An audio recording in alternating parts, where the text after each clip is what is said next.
Good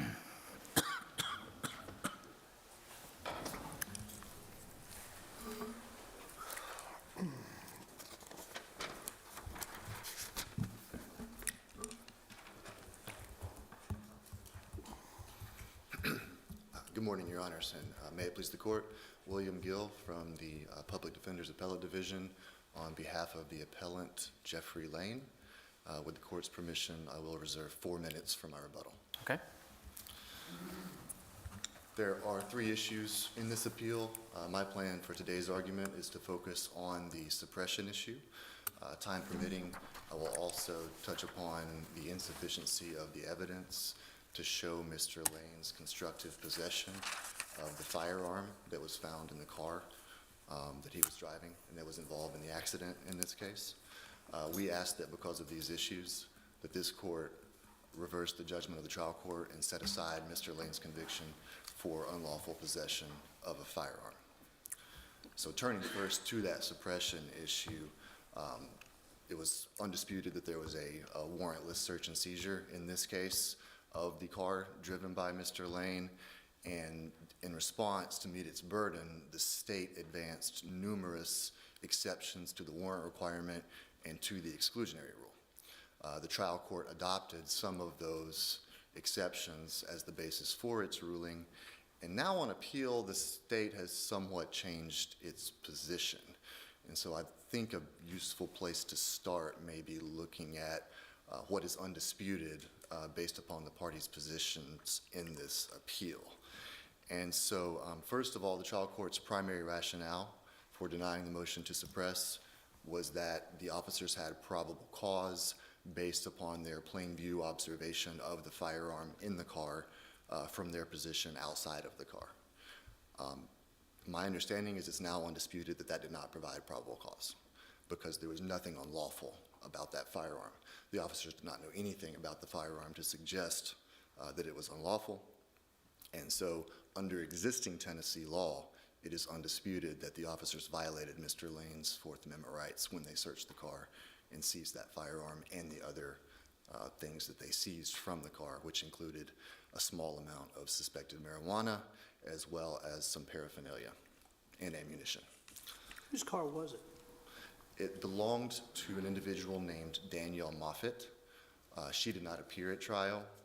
Mr. Lane identified her as a friend. There was rebuttal proof from a desk officer who had taken a complaint from the owner of the car the day Saying it was after. stolen. Correct, Your Honor. She said that she identified Mr. Lane as an ex-boyfriend, and she said that he took the car without permission. So if it was taken without permission, does he even have standing to challenge any of this? Yes, Your Honor, because he was in sole control of the vehicle at the time of the accident. And I believe that issue has been litigated in Tennessee courts in the past, and courts have held that an individual does have standing to challenge the search of a vehicle that they are driving. The same principle comes to us from Sixth Circuit case law. In the briefing, I've cited United States versus Bailey from the Sixth Circuit, in which the court held that an individual did have standing to challenge a search, and in fact that he did not constructively possess a firearm in a stolen car that was found underneath the seat, because there was no evidence that he was aware of the firearm or that he had the intention or ability to reduce it to his physical possession. What about the argument, and I'm sure you're getting ready to get into it, but that for the officer's safety while they're doing this traffic stop and they see a gun, that they have the right to hold on to that gun during this stop, and then, if the gun is fine, then they give it back to the individual. The stop's fine, they give it back to the individual, but they do have a right to protect themselves, so to speak, during the stop. Certainly, and what Your Honor is referring to is the public safety exception to the warrant requirement of the Fourth Amendment, so I'll just talk about that now in full. The first thing to say about that is that no court in Tennessee, no Tennessee court has ever recognized this exception to the warrant requirement. So it would be a rather big deal for this court in this case to adopt this as a new exception to the warrant requirement of the Fourth Amendment. Now, currently, as has been mentioned by both parties in the briefing, this very issue is under consideration by the Tennessee Supreme Court in the case of State versus Ambria Washington, which was argued last month, I believe, before the Tennessee Supreme Court. And so in that case, you have this same issue pending. It was acknowledged by both parties in that case that it was a novel issue. The difference between, well, one difference between that case and this case is that in that case, the Tennessee Supreme Court injected the issue into the case. It was an issue that they asked to be addressed. It was not the issue upon which review was sought, but the court, of course, has the prerogative to put that issue as one that it will consider. In this case, in contrast, the state has waived this issue. The state did not bring up anything about officer safety or about a novel exception to the warrant requirement before the trial court. And this court has held, the Tennessee Supreme Court has held, that waiver applies to the state just like it applies to the defense. And it also applies when there's a novel issue of law. There's no exception for novel issues of law or issues that involve matters of legal dispute or uncertainty. This court has held that such issues are subject to waiver. Moreover, waiver is especially important for fact-intensive issues. If you look at the federal courts that have adopted this exception, they say without exception that this is a very fact-intensive matter. And here, to allow the state to inject this issue now on appeal would deprive the trial court and Mr. Lane of the ability to address the issue before the trial court, to develop proof, and that kind of thing. One of the things that Tennessee courts have consistently held is that extraordinary caution should be exercised when it comes to major issues of constitutional law, that you should not decide such an issue unless it is squarely presented. Here, it is not squarely presented. It's raised for the first time on appeal. Moreover, you should not, we would suggest, based upon precedent, address such an issue unless it's absolutely necessary to do so. That's a direct quote from the Tennessee Supreme Court. The U.S. Supreme Court has similar language. And I think it's interesting to take note here that Tennessee already has an exception that addresses this. The exigent circumstances exception applies under Tennessee law when there's a threat to officer safety or a threat to public safety. It's notable that although the state has raised at least a half dozen exceptions to the warrant requirement and the exclusionary rule in this case, they have said nothing about the exigent circumstances exception. So the state should not be allowed to ignore an existing doctrine of Tennessee law that addresses this concern and instead advance this brand new exception to the Fourth Amendment. Moreover, even if the court decides to look at this issue, or let's say, for example, the Tennessee Supreme Court adopts the exception in green during the pendency of this appeal before you decide the case, it does not apply in this circumstance, again, because of waiver, and also because we don't see what we usually see in cases involving this exception. What we see in these federal cases are a couple of things. Number one, you always have testimony from the officer that there was a public safety concern. Here, no such testimony. No officer said anything about any safety concern. Number two, what you typically see is an unsecured scene. So if you look at Bishop, for example, which is a published Sixth Circuit case, you had a lone officer who sees a gun that is available to anyone passing by, and there is a dangerous individual at large on the premises. And so the officer testifies, I was scared for my safety. I feared for my safety because this was an unsecured scene. I had an individual who was dangerous and who was on the premises, and so I needed to temporarily seize that firearm. There's another case where a rifle was out in the open. Let's see, I believe this is the Frederick case, also from the Sixth Circuit. And there's a rifle laying out in the open where three officers are surrounded by numerous unrestrained individuals.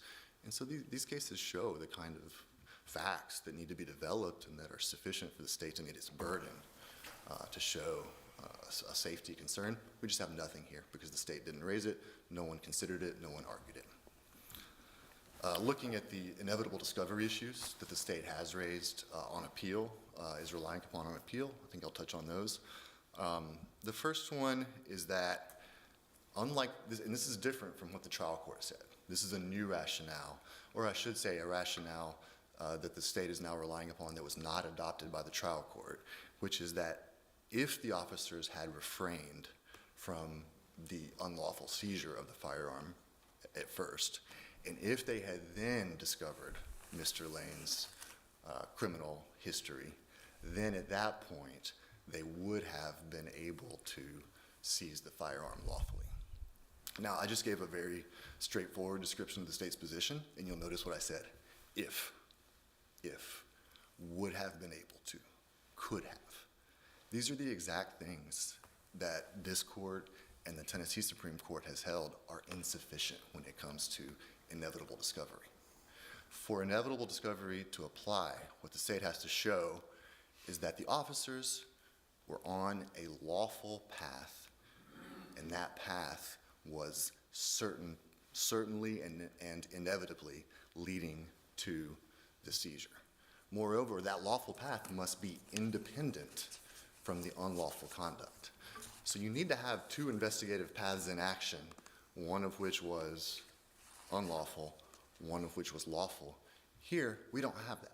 We only have one path, and it started out with the unconstitutional search and seizure of this car. Well, wait, first of all, you had, if I understand the scenario, the car is wrecked, hits a telephone pole. A light pole, correct, Your Honor. Okay, and apparently, from what the proof is, it's inoperable. Correct, that is undisputed. Okay, and the defendant is some distance away being interviewed by an officer.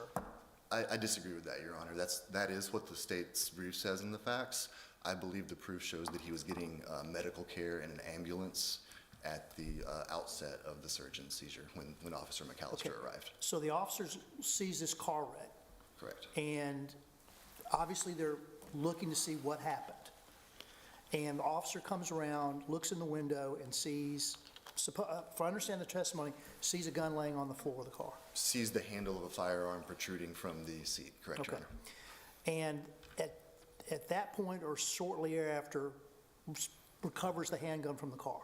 Correct, Your Honor. Okay. And when did they determine that the defendant appeared to be intoxicated? That did not occur until after the seizure of the evidence. I understand that, but I mean, how soon after that? Several minutes. It's not exactly clear from the body camera footage, but I think we can kind of put together a general time frame. I'm hedging just a little bit because the proof is not entirely clear on this But point. it seemed like it was fairly soon afterwards that they began to suspect that he was intoxicated. I would say in a window of 10 to 30 minutes.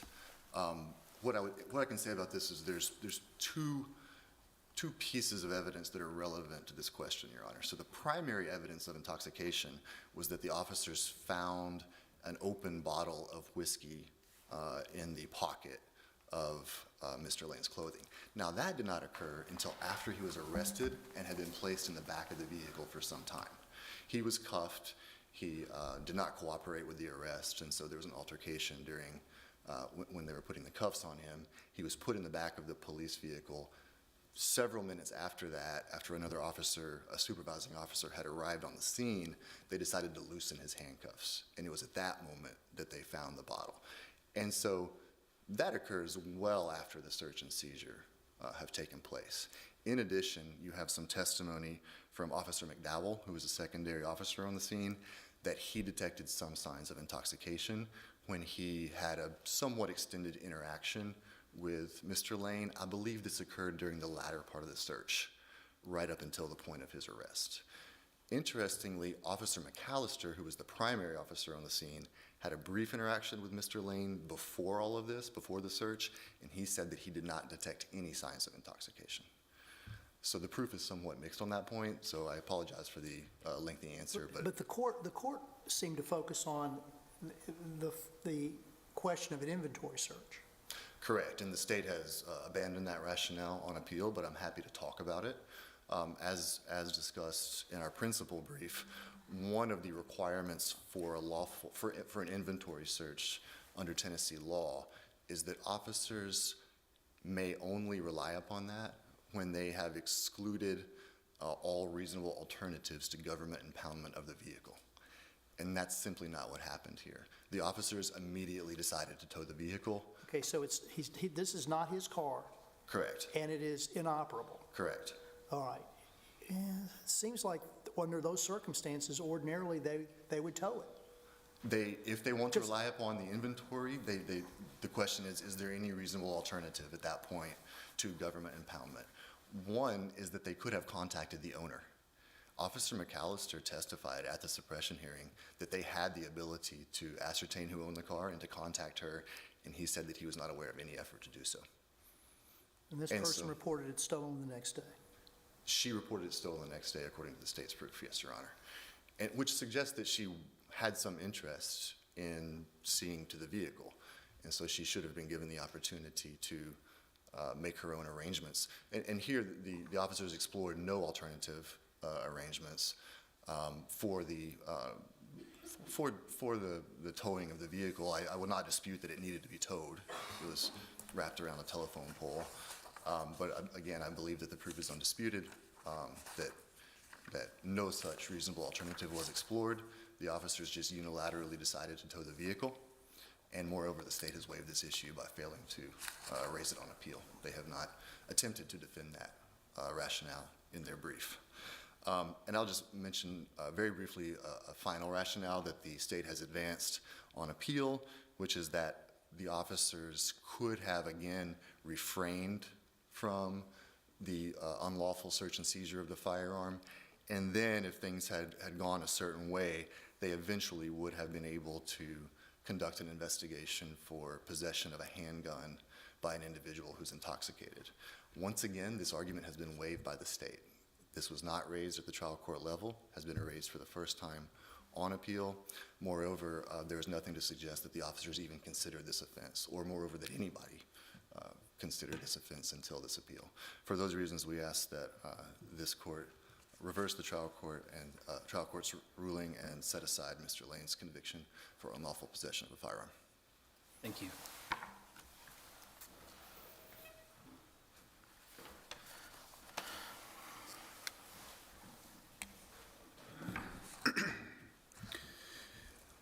Your Honors, and may it please the court. My name is Jacob Durst, and I represent the state in this matter. Like Mr. Gill said, the defense has raised 3 issues on appeal: that the trial court improperly denied the motion to suppress, that there was not sufficient evidence to find that the defendant had possession of the firearm in question, and third, that the trial court plainly erred in admitting certain evidence. And like Mr. Gill, I would like to focus on the motion to suppress issue here, although I would, should Your Honors have questions, I'd be happy to answer them about the second 2 issues. So let me just ask you quickly, his basic argument in a sense is you've either waived it because you've abandoned it, or you've waived it because you're raising it, or it's not fair because you've raised it for the first time on appeal. All of your arguments. So can you kind of in general address how any of your arguments are properly before us, and have you abandoned arguments as well? Yes, the state would concede that we have abandoned the inventory search, but I would argue that we have not waived the inevitable discovery questions raised, and that while we have waived the public safety exception that we did brief, I do think it's appropriate for Your Honors to consider that in this case. So starting with the inevitable discovery issues, on appeal, it's not review of the legal justification, it's review of the decision. And that decision here was the motion to suppress properly denied by the trial court. And we agree. We do think the motion to suppress was properly denied by the trial court. We even used the same rationale that the trial court did, the inevitable discovery doctrine, even if we get there by a slightly different means. And so we don't agree with the defense that this was waived on appeal. And as to the public safety exception itself, as Mr. Gill talked a little bit about, this is an important issue for the state. It is being briefed, and it has been argued in front of the Tennessee Supreme Court. And just because an argument has been waived does not necessarily prohibit Your Honors from considering that now. In fact, I think there were several decent established principles that would justify considering that argument here. Among them, the need to prevent, to prevent needless litigation, to prevent injury to the interest of the public, manifest injustice, and to do substantial justice.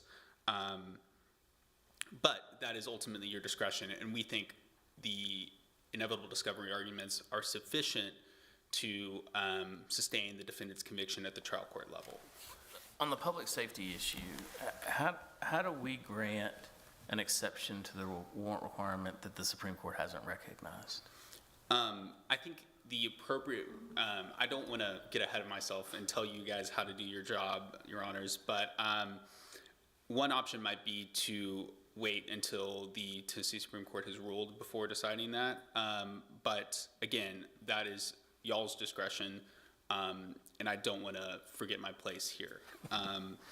But So, I think, I want to follow up on that, though. Yes, Your Honor. So this individual is serving 12 years at 85%. We don't know when the Supreme Court's going to issue an opinion on that. Is that, I hate to use this word, but is that fair to the defendant? Because if the Supreme Court doesn't recognize it and therefore we reverse on it, he's sitting there in jail waiting for us to wait on the Supreme Court. I think this isn't my area of expertise, Your Honor, admittedly, but isn't that the case with most things on appeal? They're waiting while the trial or the appellate bench. Well, they're waiting, yes, they're waiting on us to issue an opinion, but, you know, our job is to get them reviewed as efficiently as possible, whereas you're asking us to wait on something that we have no control over. I have control over when this opinion comes up, for the most part. Judge Campbell, Judge Wilson, you know, we have control over that. I have no control over when the Supreme Court issues an opinion. I agree, Your Honor, and I do think you raise a valid point, but again, the state would argue that we win this on the inevitable discovery issue regardless, and that should Your Honors choose to reach that public safety exception, I don't necessarily envy the job of having to parse the exact timeline of how that might work, nor do I have the expertise or knowledge to offer that timeline to y'all. All right, so let's talk about inevitable discovery. Yes, Your Honor. Specifically, the state believes that there are kind of two tracks. And so, as Mr. Gill talked about, the timeline here is a little uncertain and the evidence is a little questionable. Or excuse me, not questionable, but the exact order of events is not 100% clear by the record on trial. But to my understanding, to the state's understanding, there's kind of a two-track discovery going on here. So this crash happens, the police are called, the first officer arrives and begins to interview the defendant. And off the top of my head, I don't know whether he was in the ambulance or whether he was just 30 or 40 yards away, which I believe is the officer's testimony when he showed up. But that first officer engages the defendant. The second officer arrives, sees his partner, sees his fellow law enforcement officer interviewing the defendant, and then goes to look at the vehicle. And he makes several observations about the vehicle, that it's immobilized, that it's totaled, airbags deployed, things like that. And as he's doing a walk-around search of the car where he's lawfully present in this neighborhood, he sees the firearm on the passenger floorboard. It's at that point that this second officer goes to the ambulance, I believe, to retrieve gloves, and then seizes the firearm. And this first officer on the scene, who had been talking with the defendant, getting this information, he notes, and it later becomes clear, and the trial court made a finding that there was a DUI investigation ongoing. But as Judge Campbell mentioned during Mr. Gill's argument, this is an evolving situation. It's happening very fast. I think there's at least some suspicion present that a one-car crash late at night, okay, maybe this guy's intoxicated. But there's also additional evidence that's in the trial court record, specifically that the defendant appeared intoxicated to the officers. His eyes were glassy. There was a faint smell associated with alcohol. He was wobbly. He admits to drinking that evening. They find this bottle of alcohol on his person. And that kind of goes into this fact that the officers testified at trial that he was going to jail. They believed they had sufficient evidence to charge him with driving under the influence, and that it was only upon the discovery that the defendant was a convicted felon that they chose to abandon that investigation in favor of going after the more serious events in their view, which was being a convicted felon in possession of a firearm. So assuming all that's correct, though, it's not his vehicle. They know it's not his vehicle. But according to the defendant, they make no effort to contact the owner, and they just impound the vehicle. Can you repeat the question, Your Honor? Yeah. Yes, sir. So assuming we agree with everything, Yes, sir. it's all unfolding quickly. They're looking at a DUI. He's going to jail. During that, they run his name and find out, hey, he's also a convicted felon. We found a firearm, so now we're switching our focus to that. He's still going to jail. They know it's not his car. They know who the owner is, but they make no attempt to contact the owner to see what she wants done with the car. They just impound it. That is my understanding. Without any knowledge that there's anything illegal about the car. I mean, I know there's proof later that she claims it's stolen, but at that moment in time, when they impound the car, there's no proof that a crime is committed relating to the car. And so they don't, if it was stolen, maybe, if they knew it was stolen at the time, maybe you say, okay, impound the car is fine. But they don't know that, and they don't even attempt to try to figure that out. They just impound the car. And that's the defense argument, is that you have to make the effort to at least figure out what the owner wants done with the car before you just impound it. Yes, thank you, Your Honor. So I believe that the defense is correct, that there is no evidence in the record suggesting that the officers attempted to reach out to the owner or attempted to allow the defendant to make other arrangements regarding the vehicle being towed. But again, the state is not advancing the inventory search argument on appeal, and we believe that specifically the evidence of the defendant's intoxication, which later became apparent to the seizing officer and would have become apparent in the normal course of this investigation. Again, it is an evolving situation. There's multiple moving parts, but once they had this meeting of the mind, he would have had the probable cause to understand that, okay, well, this defendant is intoxicated. He is probably been driving under the influence. He has this firearm in the car as well, which in and of itself is a criminal offense when you're intoxicated. So then I misunderstood your argument. Your argument is the inevitable discovery took place at the scene as opposed to took place later when they would impounded the car. Yes, Your Honor. Okay. Yes, Your Honor.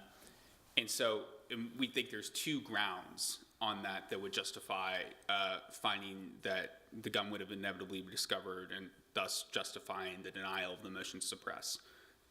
One being that it is illegal in the state of Tennessee to be intoxicated and to possess a firearm. And I think that's Tennessee Code, 3917 or 1321A, which prohibits the possession of a handgun while under the influence of alcohol.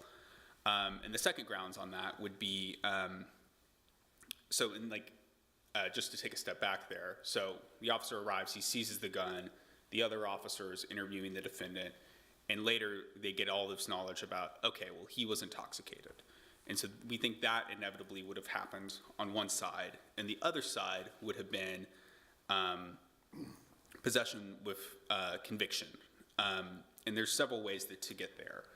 But I think the easiest one is that there's testimony in the record from the officer who seized the firearm that the defendant was going to jail that night. And that in and of itself doesn't necessarily mean anything other than to say that they thought they had plenty of evidence to support charging him with something, that he was going to go to jail.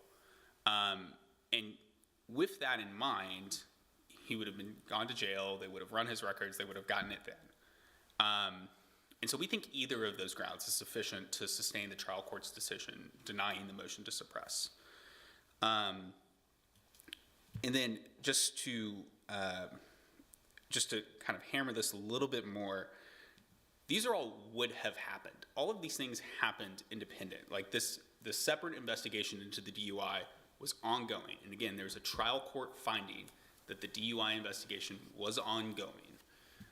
So that would have happened. There's a testimony about he would have gone to jail. These are not ifs, ands, or buts. These are would have happened naturally. They were proper investigatory procedures that were ongoing, that were independent of the fact that the officer simply saw the firearm from the window of the car. And then just to talk a little bit more about, or actually, unless your honors have any questions, I want to go over the sufficiency and the other evidentiary issues. So not to beat a dead horse here, but we do think that there is sufficient evidence to support the defendant's possession of the firearm. The defense on appeal has made a big issue that this is only proximity, basically, tying the defendant to the firearm.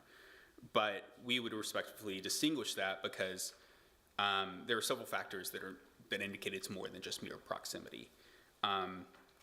The defendant was the only person in the vehicle that evening. There's undisputed testimony that he had been in the car. He had been the sole possessor of the car for several hours. The gun was found in a location that was clearly visible from the driver's seat. And there's plenty of case law in the state of Tennessee, among it that the Brown, which is 915 Southwest 2D 3 at 7, a Tennessee criminal appeals case from 1995, that knowledge of something in the vehicle may be inferred from control over the vehicle, and proximity and visibility of the item in question to the alleged possessor are also can also bear on that knowledge aspect, which is important for the possession issue. And again, it was found visible. The defense wants to argue that, well, there's no proof that it was in that position, but it's not the state's job at trial to exclude every possible outcome here, or every possible conclusion. And then finally, the defendant possessed some items in the car. He talks about a pair of basketball shorts, and the state mentions that only to argue that it isn't like the defendant got in this car and was just a mere kind of, I don't know, passive possessor, for lack of a better word. He had things in the car. He was driving it. There's at least some inference that that can be drawn from the fact that it wasn't just the owner's items in the car. And then having finished that, I just want to briefly turn to the evidentiary issues related to the body cam footage. In short, the state believes that the trial court did not plainly err in allowing this footage in. As this court knows, plain error relief, because these were not objected to at trial, should be sparingly exercised. We believe that there is strong evidence of guilt here to otherwise support the conviction. Therefore, a constitutional issue was not triggered by this, meaning that they can't meet the plain error factors. And additionally, even to the extent that, the state would concede that there's bad stuff on the body cam footage.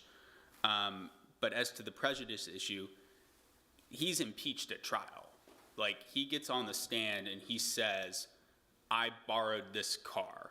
And then the state calls as a rebuttal witness a police officer who took the report saying that the car was reported stolen. So we think there's sufficient grounds to convict the defendant regardless, and that plain error relief is not warranted. And then just kind of to put a bow on it, just for all these reasons, the state believes that this court should sustain the defendant's conviction and deny or reject the defendant's arguments. Thank you, Your Honors. Thank you.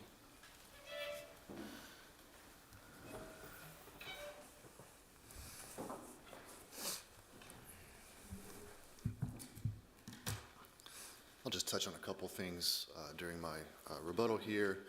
First, I think it's really worth thinking about how my friend is framing the doctrine of waiver in this case. He is saying that at trial, the state can say the words inevitable discovery and advance one argument, and then on appeal, they can say the words inevitable discovery and advance a totally different argument. That is not consistent with Tennessee case law. This court has held numerous times that the doctrine of waiver applies not just to big issues, but to individual arguments. We see that in State versus Henry from this court, State versus Martinez from this court, State versus Kennedy from this court. All of these cases are cited in our brief, in our reply brief, and all of these cases expressly say that waiver applies when an argument, I quote, argument is advanced.